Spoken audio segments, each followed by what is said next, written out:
hello friends, welcome back to homelygirl diaries.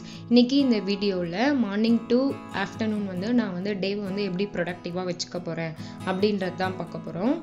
வாங்க வீடியோக்குள்ள போகலாம். நான் நைட்டே எல்லா ஒர்க்கும் முடிச்சிட்டு தான் படுத்தேன். ஏன்னா ரொம்ப குளிருது, நேரமா எந்திரிக்கவே முடியல. ஸோ நைட்டே ஒர்க்லாம் ஃபினிஷ் பண்ணிட்டேன்.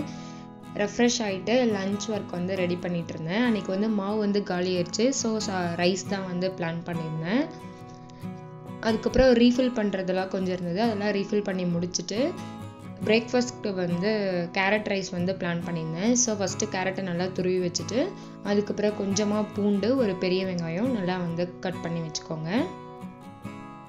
சம்டைம் நம்ம மாவு இல்லாத டைம் இந்த மாதிரி வெரைட்டி ரைஸ் சாப்பிடும்போது கொஞ்சம் நல்லாயிருக்கும். அதுக்கப்புறம் நான் கருவேப்பிலை நல்லா வாஷ் பண்ணிவிட்டு எல்லாம் ரெடி பண்ணி வச்சுட்டேன்.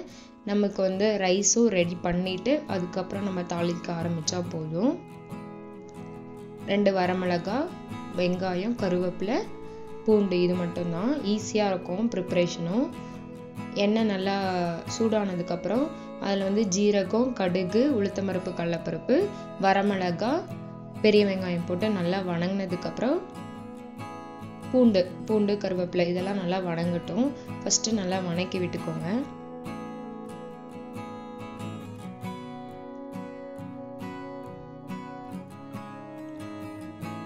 நல்லா வணங்கினதுக்கு அப்புறம் நம்ம துருவி வச்ச கேரட்டை போட்டுக்கலாம். மாவு காலியானா நம்ம இந்த மாதிரி கம்பு தோசை இந்த மாதிரியும் பிளான் பண்ணலாம். அதுவும் ஈஸியாக தான் இருக்கும். சரி, எப்போவுமே டிஃபன் மாதிரியே சாப்பிட்ருந்த மாதிரி இருந்துச்சு. ஸோ அதனால் அன்றைக்கி டிஃப்ரெண்ட்டாக கேரட் ரைஸ் பண்ணலான்னு சொல்லிட்டு பண்ணியிருந்தேன். இது அத்விக்குக்கும் பிடிக்கும், அவருக்கும் பிடிக்கும். ஸோ நாங்கள் அன்றைக்கி கேரட் ரைஸ் தான் சாப்பிட்டோம். நல்லா வணங்கினதுக்கப்புறம் அதில் சால்ட் ஆட் பண்ணி நல்லா கிளறி விட்டுக்கோங்க.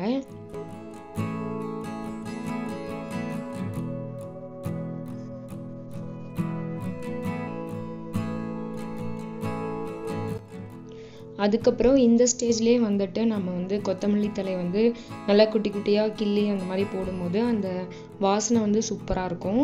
சாப்பாட்டில் டேஸ்ட்டும் நல்லாயிருக்கும். ஸோ நம்ம ஃபைனலாக ஆட் பண்ணுறதை விட இந்த மாதிரி ஸ்டேஜ்லேயே ஆட் பண்ணோம்னா டேஸ்ட் நல்லாயிருக்கும். ட்ரை பண்ணி பாருங்கள்.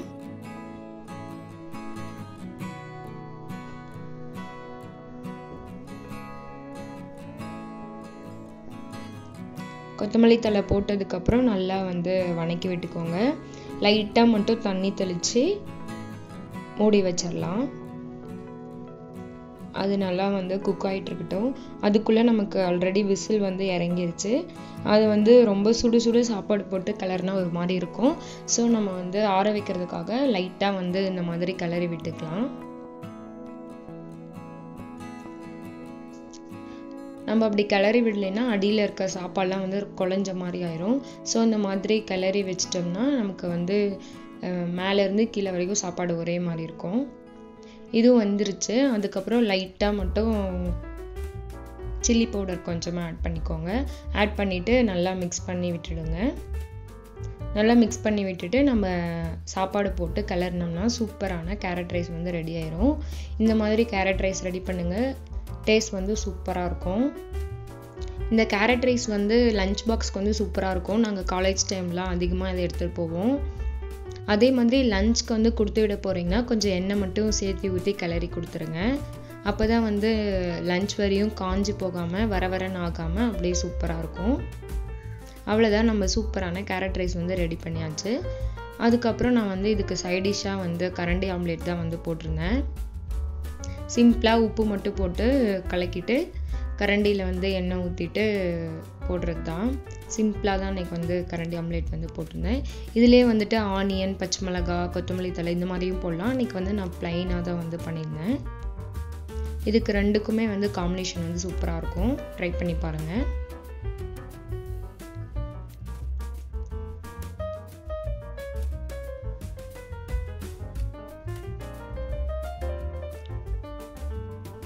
ரெடி ஆயிடுச்சு.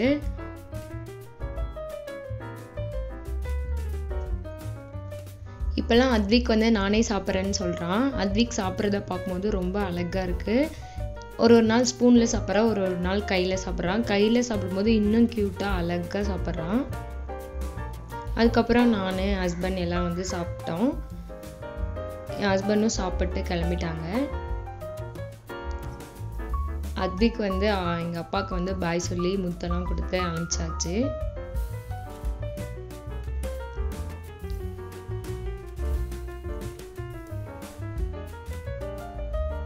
என் ஹஸ்பண்டும் வந்து ஆஃபீஸ் கிளம்பிட்டாங்க.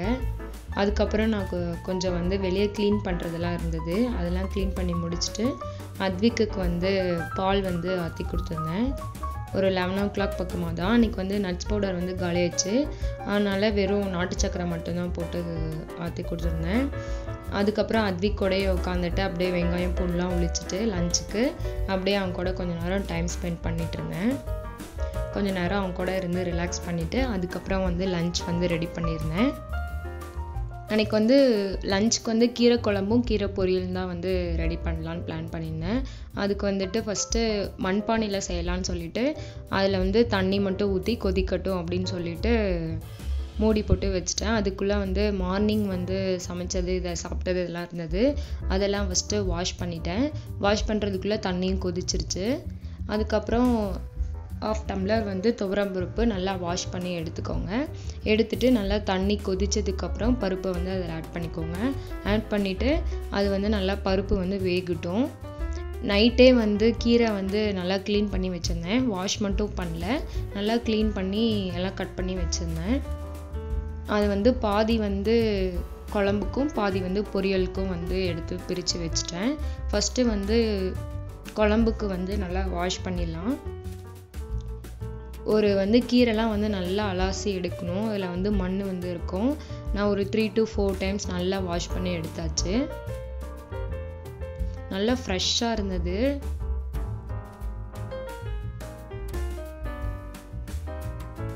பாருங்க, நல்லா ஃப்ரெஷ்ஷாக இருக்குது, பார்க்கும் போதே தெரியுது. அதே மாதிரி கீரைலாம் வந்து வாங்கினோடனே வந்து வாங்கி அடுத்த நாள் இல்லை உடனே கூட செய்யலாம். அப்போ தான் வந்து அந்த டேஸ்ட் வந்து சூப்பராக இருக்கும். நம்ம பருப்பும் வந்து வெந்துட்டுருக்கு. இது இந்த ஸ்டேஜில் வந்துட்டு ஒரு 6-7 பல்லு பூண்டு, ஒரு 2 பச்சை மிளகாய் போட்டு அது கூடயே கொஞ்சம் கல்லுப்பு சேர்த்து நல்லா அது வந்து பாயில் ஆகட்டும்.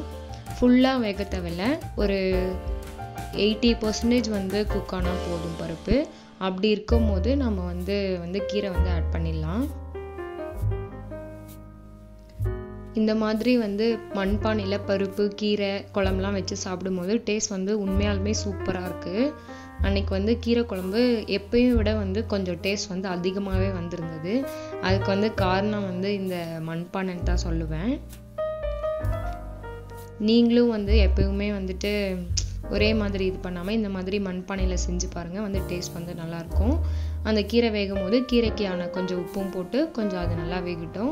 அதுக்குள்ளே நாம் வந்துட்டு பொரியல் வந்து ரெடி பண்ணிடலாம்.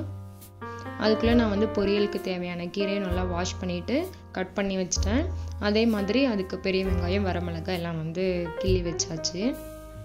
கீரை வந்து இங்கே வெந்துட்டுருக்கு, இன்னும் கொஞ்சம் நல்லா வேகணும். அதுக்குள்ளே நம்ம வந்து கீரை பொரியல் வந்து ரெடி பண்ணிடலாம். அதுக்கு வந்து ஒரு பேனில் எண்ணெய் ஊற்றிட்டு கடுகு, வரமிளகாய், வெங்காயம், கருவேப்பிலை இதெல்லாம் போட்டு நல்லா வணங்கினதுக்கப்புறம் நம்ம வாஷ் பண்ணி வச்சுருந்த கீரையை வந்து போட்டுடலாம். கீரை பொரியலுக்கு வந்து கொஞ்சம் கட் பண்ணணும். நம்ம குழம்புக்கு வந்து அப்படியே போட்டோம். இதில் வந்து கொஞ்சம் நல்லா வாஷ் பண்ணிவிட்டு அதுக்கப்புறம் கட் பண்ணிக்கோங்க.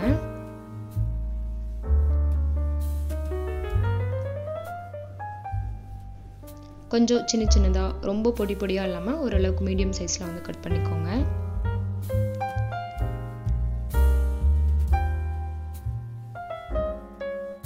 அப்படியே ஒரே டைமில் குழம்பு பொரியல் எல்லாமே ரெடி ஆயிடுச்சு.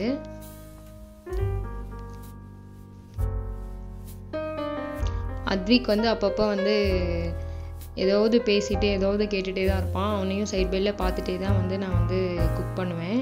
எப்பவுமே மோஸ்ட்லி இந்த மாதிரி தான் இருக்கும் எனக்கு ஆஃப்டர்நூன். பருப்பு நல்லா வெந்துருச்சு, கீரையும் நல்லா வெந்துருச்சு. இப்போ வந்து என்ன பண்ணலான்னா தனியாக கீரை தனியாக வந்து தனித்தனி பாத்திரத்தில் வந்து எடுத்துக்கலாம். இந்த தண்ணியை வச்சு நம்ம வந்து அப்படியே கீரை ரசம் வந்து ரெடி பண்ணிக்கலாம். நமக்கு கீரை கடைஞ்சது போக மிச்சம் இருக்க தண்ணியை வந்து இது பண்ணிக்கலாம். இப்போ வந்துட்டு அதே மண்பானையிலே வந்து தாளிக்க ரெடி பண்ணிடலாம். அதுக்கு வந்து எண்ணெய் ஊற்றி அது சூடாகிட்டு இருக்கட்டும். அதுக்குள்ளே நம்ம பொரியல் வந்து ரெடி ஆயிடுச்சு. ஃபைனலாக தேங்காய் துருவல் போட்டு அதுவும் ரெடி ஆயிடுச்சு கீரை பொரியல். இதில் வந்து நல்லா எண்ணெய் சூடானது பிறகு கடுகு, சின்ன வெங்காயம், வரமிளகாய், அப்படியே ஒரு சின்ன பச்சை மிளகாவும் போட்டுக்கலாம், கருவேப்பிலை இதெல்லாம் போட்டு நல்லா வணங்கினதுக்கப்புறம் நம்ம வேக வச்ச பருப்பு கீரையை போட்டு நல்லா ஒரு கிளறி ஆஃப் பண்ணிடலாம். இதை வந்து நம்ம மத்து போட்டு நல்லா கடைஞ்சோம்னா நல்லா நைஸாக உங்களுக்கு எந்த அளவுக்கு வேணுமோ அந்த அளவுக்கு நல்லா கடைஞ்சிக்கலாம்.